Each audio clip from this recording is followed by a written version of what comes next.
How many bands do you play with? Well, the answer is yes. Do you also have a regular job? For about 10 solid years, I did not. That works. Like, you Yeah. can totally make that work. Tell me a little bit about your mentor. His name was Joey K. I went to music school and got my audio production degree, and I don't even accredit that as Yeah. much to what I learned from him. Well, hi, everyone. Welcome to Gig. I'm your host, Mike Redman. This is The Working Drummer, a 4-part series packed with insights on thriving as a freelance drummer, groove development, networking, session work, and the mindset that makes it all possible.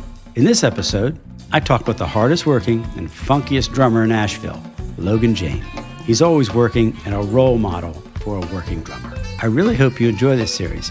And if you do, please take a moment to like the show and share it with others. Let's jump right in. Why do people call you the funk soldier?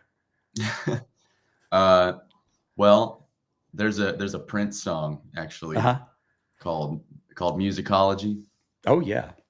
and there's a lyric in the song that says, "I'm going to keep the party moving, just like I told you. I'm going to keep the party moving for the true funk soldiers."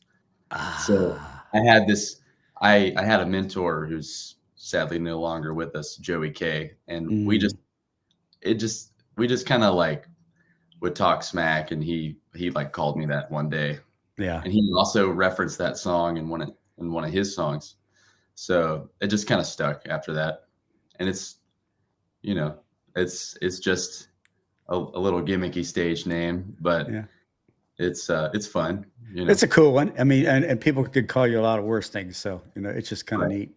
But I thought it kind of described you because when I watch you play, you're you're very, very focused. It's cool. So, how many bands do you play with now? I mean, or Well, the answer is yes. I'm on the road with the Snosberries right now. Mhm. Um, if I were to give you a total number of bands, it's kind of hard, but because I do a lot of like work for hire when I'm Sure. available. Yeah.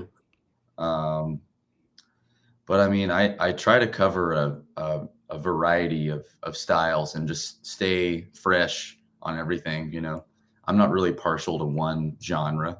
hmm I like to stay sharp in every area that I can, and all the pieces of vocabulary that I've acquired over the years. I try to remember it all. It's a lot of songs to remember sometimes, but I've gotten pretty good at remembering songs at this point. So Yeah, that was another drummer I talked to. He said, "Man, I'll tell you, when you come into a gig with a new band and they had sent you 25 songs the night before to learn, and you don't have any charts and you play it right, you're a kick-ass drummer." you know, there's yeah, whew, yeah. So I mean, speaking of that, in different styles, do you practice still? oh yeah, definitely. Yeah. I wish I could practice more. Um, but even if I have a solid 15 minutes of hmm practicing on a given day, Yeah. it's better than not. Yeah. I usually like to practice for a few hours at a time. Uh-huh. Well, I heard you play with, I've only heard you twice, and the one was in that brewery, bus, which we really had a good I'm time. actually drinking a Lazoom out of a Lazoom mug Oh, right now. there you go. Okay, so you travel. I remember the day that the evening that we were talking to you, you were heading like to Las Vegas the next day or something, and you're going to go there and you're going to play a gig or two, and then you're going to turn around and come right back. Is that a kind of a regular world for you? I don't remember going to Las Vegas. It It might have was been. it was somewhere out west. Yeah. Yeah. Uh, it, you know, yeah, I'm doing a lot of traveling now. Mostly like strategic weekend runs hmm hmm with whatever band I'm with. And I went on a longer tour stint last year that was like a month and a half. Yeah.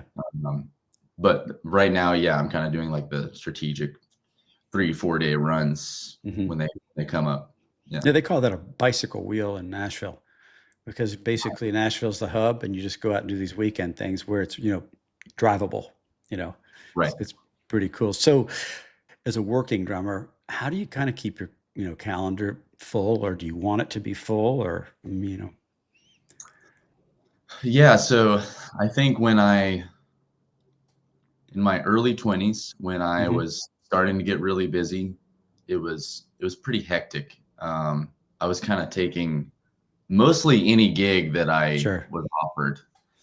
Um, and it's gotten to a point now where I more or less pick and choose what I hmm want to do, which I'm grateful for that.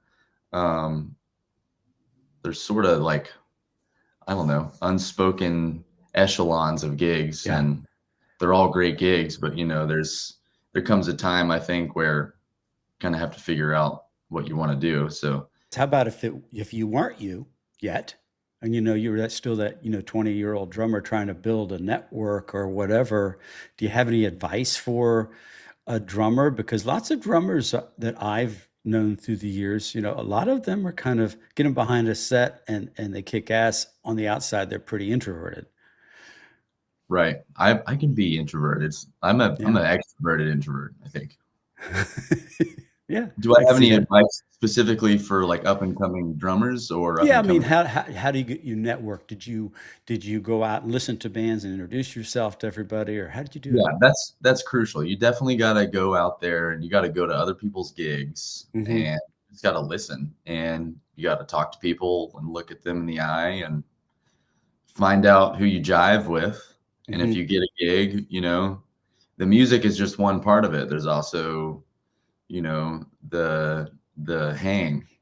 Are you playing Are Yes, you playing yeah, with people that you get along with? Or do yeah. you like the music? Are you satisfied with the pay? I hmm mean, it's kind of like the Wild West. There's not really a 411 Yeah. for gig working drummers. You kind of have to hmm figure it out. But hmm there's a really awesome community of musicians and a really awesome community of drummers in Yeah. Asheville. I'm Yeah, really I was blown away. I mean, I haven't had the opportunity where our place is in Waynesville, right outside. I hadn't had the opportunity to see too many bands yet. Maybe I'll tap you down the road to tell me who I should go see. But first time I saw Dirty Logic, I was like, "Holy crap! These musicians live here." I mean, yeah. it was pretty amazing, really, to me. And yeah, so I've heard that now, and I know that, and we go to a little oh shoot, what's it called? In the flats, we go to this little brewery in Waynesville, and I'm knocked out by the level of musicians that come through there. And I'm wondering all the time, well, how do they make a living? And which brings me to my next question: do you also have a regular job to support this holes in your playing?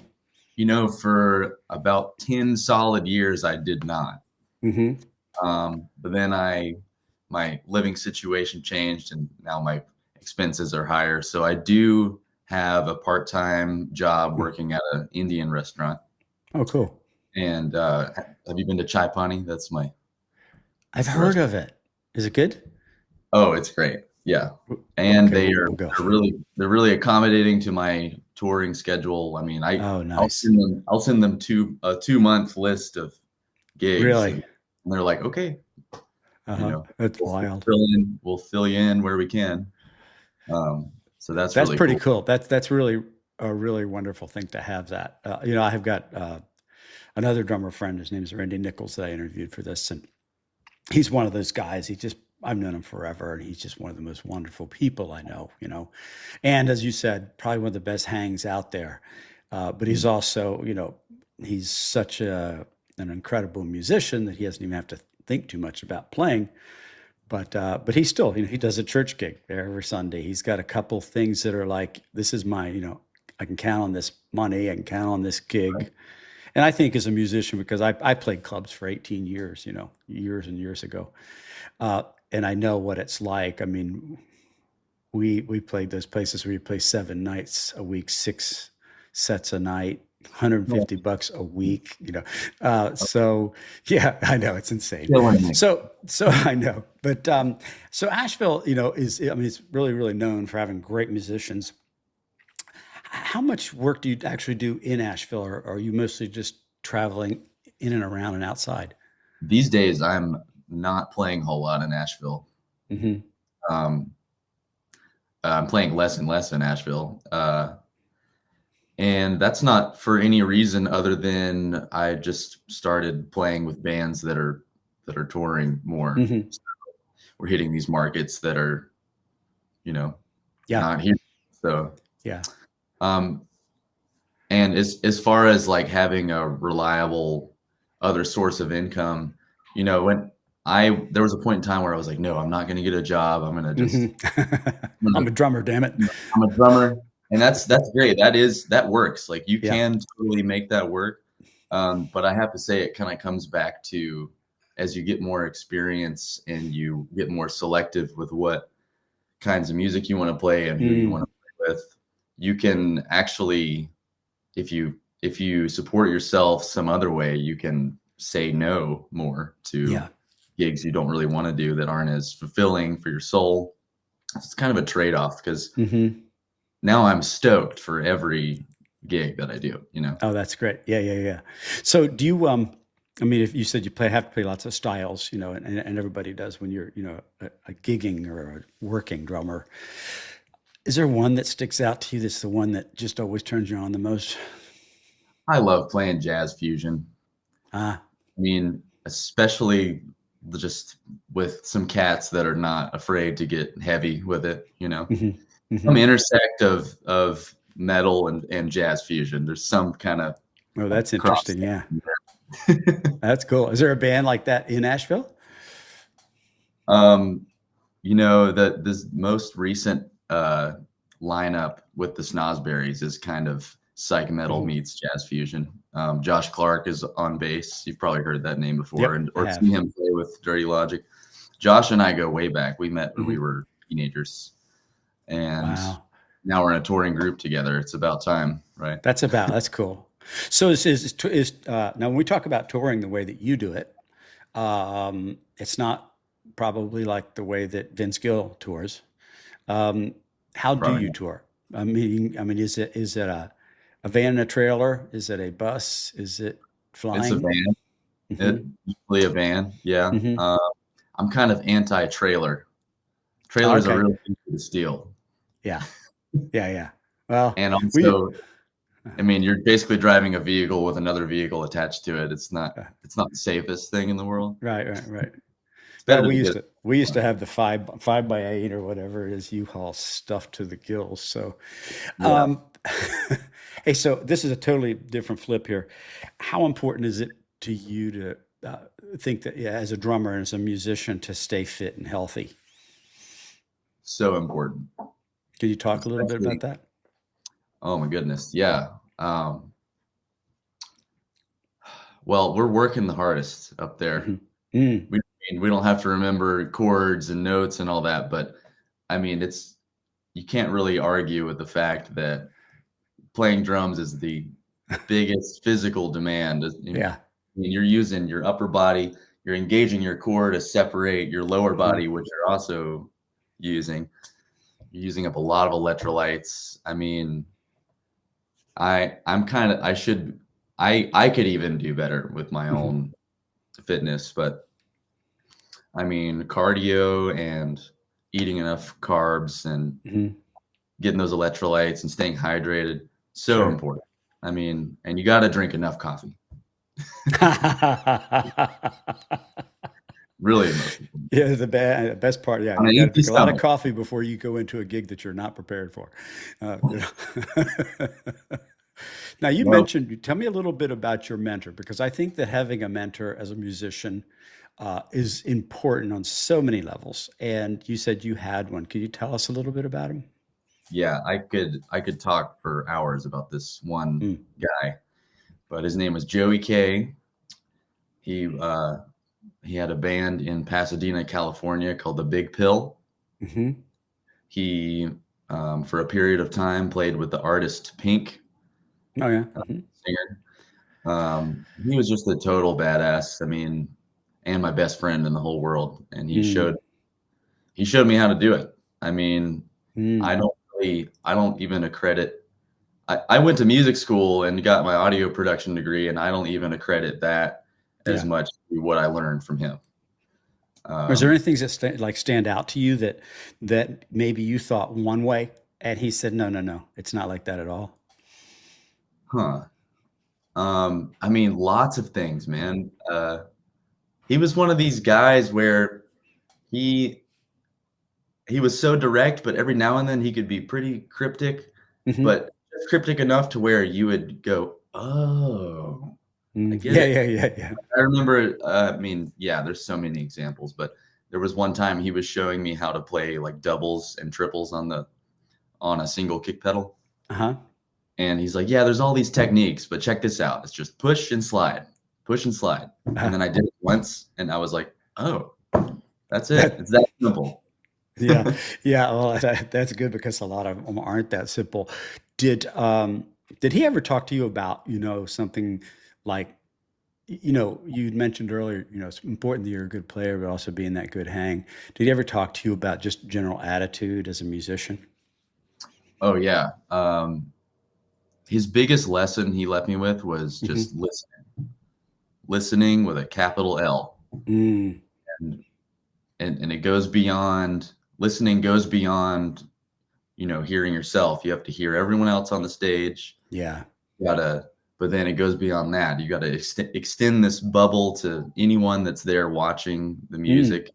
If someone's talking to you, your listening ability is when in a conversation is mhm, just it's exactly in line with your listening abilities on stage. So mm, you got to be a good listener person to person, and you got to be a good listener on the stage because they go cool. hand in hand. That's And cool. yeah, I mean, listen, listen, listen, listen is How about you just made me think of something how about that, taking that listening onto the stage, what's kind of like, when you think about it, what's the relationship between being the drummer and playing with the bass player? with the bass player. Yeah. I mean, to me, that's always been, well, you guys are almost separate from everybody else, but Right, you drive everything. right. Because you're sharing a low end responsibility. Yeah. Because I've got, you've got your kick drum Hmm. and that you've got to make it glue with their strings, Right. and then every note they play is low. Hmm. So there's there's the tonal aspect that you Hmm. have to listen for, and there's also the rhythmic aspect because there's all kinds of theories that um, different players have Hmm. about the drummer and the bass player jiving together, but Yeah. it comes down to I think it just comes down to the relationship again. What Yeah. kind of how do you jive with this person? Do they Yeah. listen to you? Do you listen to them? Yeah. And yeah, it is kind of the rhythm section is it's interesting because we're our own little Uh-huh. club over there. Uh-huh. Yeah. But just yeah, leaving space and listening Yeah. I and mean, it's kind feeling of amazing. I wish everybody that's listening to this could listen to you play, because the way that you play and the preciseness and the funk that's in there, it just blends so well with a good bass player. I mean, it's like it's a little machine. It reminds me a little bit of not Dirty Logic, but Dirty Loops. Uh, you know, those two guys are like on some other planet. well, Um, Let me change the subject again. Tell me a little bit about your love of the drum line. oh, okay. Great question.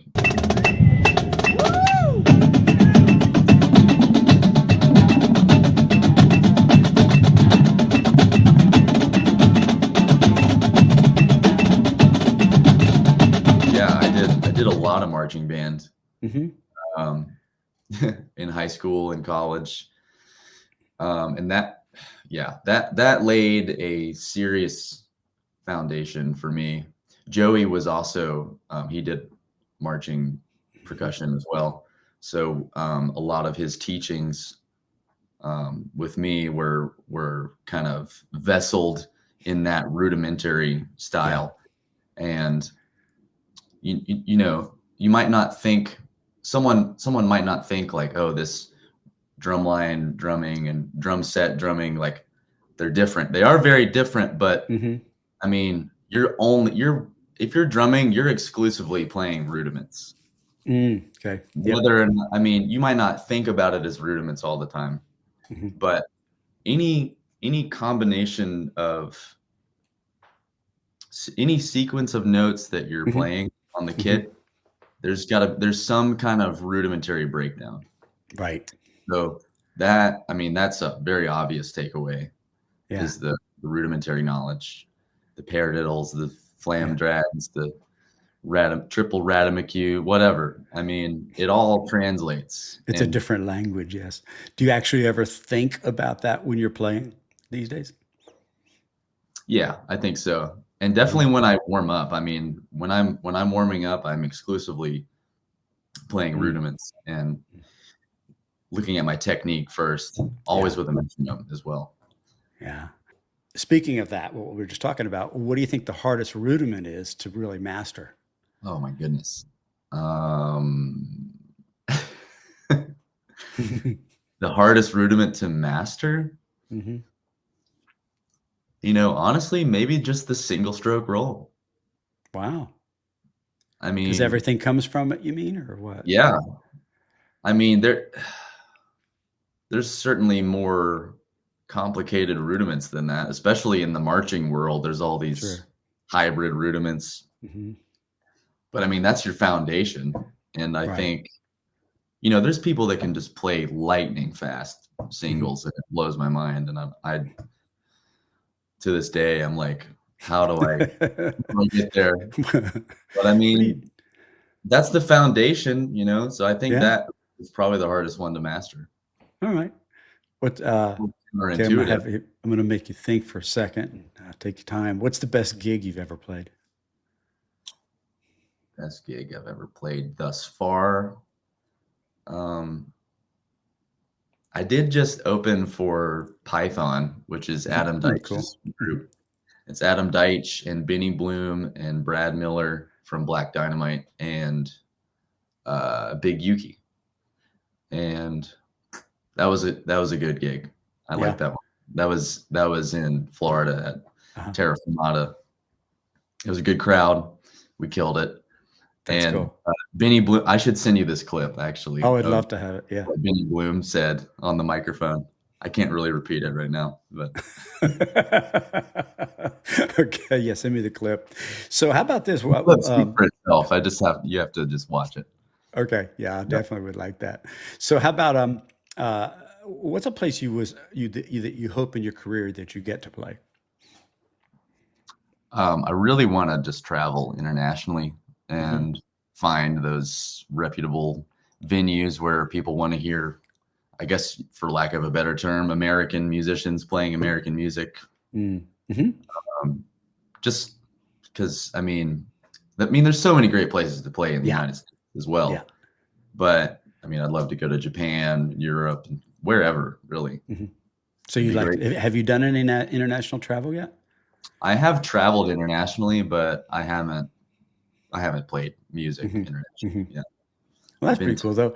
How about a hobby that you have outside of music? well, I really love nature, Hmm. go on hikes and Yeah. backpacking. That's where I find my center That's because, why that's why we bought a place up in Waynesville. I mean, so that we can be in it all the time. right. Yeah, I'm in Florida right now, and outside there's just sun and flat.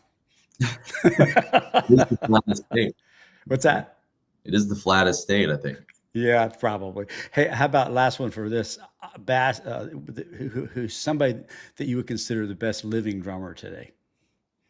Probably Mason Goodry I from don't the know if I've heard him. Jonathan Scales Orchestra. Okay, well, I'm going to look him up as soon as we get off. Does Mason Goodry, yeah. His Instagram is Masonic, I think. Oh, I've seen that somewhere. Yeah, yeah, Yeah, yeah, yeah. he's So we're going to wrap this up in a second, but okay. what's your kind of like some of your best advice for that upcoming drummer with regards to kind of like their circle of influence or something that if they're not doing, they should start doing? Maybe it has something to do with, start saving your money. I don't know. I would say listen Hmm. and always practice with a metronome and play the hi-hat quieter. Oh, not right. And it's not right on the side every time. Okay. Well, it can be. I mean, I a philosophy I have adapted from Joey was, try to think like you're a drum machine. Like it's either a 1 bar loop or a 2 bar loop. Okay. And that might sound like, oh, well, if I try that, I'm going to sound robotic. But your first job as a drummer is to keep time. Yeah. That's most important. Second job is to build momentum. Mm-hmm. Best way to build momentum is to repeat yourself. Mm. If you can find that discipline in whatever song or whatever jam you're in, I mean, it's like if you're walking at 4 miles an hour Yep. towards someone, they're going to be able to stop you, right? Mm-hmm. If you're on a bicycle and you're biking at 4 miles an hour towards someone, they're going to grab the handlebars and they're going to throw you off of it. If you're in a car and you're driving 4 miles an hour towards someone, you might break someone's legs, but they're going to be okay. Okay. If you're in a train, you are in a train and you're going 4 miles an hour Yeah. towards someone, that's a very different 4 miles an hour than walking or being on a bike or driving a car. Gotcha. Right. A lot of power and momentum. Right. Wow, that's a really interesting way to describe it. So, just I'm going to ask you this last thing. It's of all the things we're talking about, and you do have some great advice. What's something that that you're working on now that you're trying to be better at yourself? In music or In in general, it could be life, whatever, hiking. I don't know. something I'm working on, trying to be better at. Ironically, I'd say listening. Oh, okay.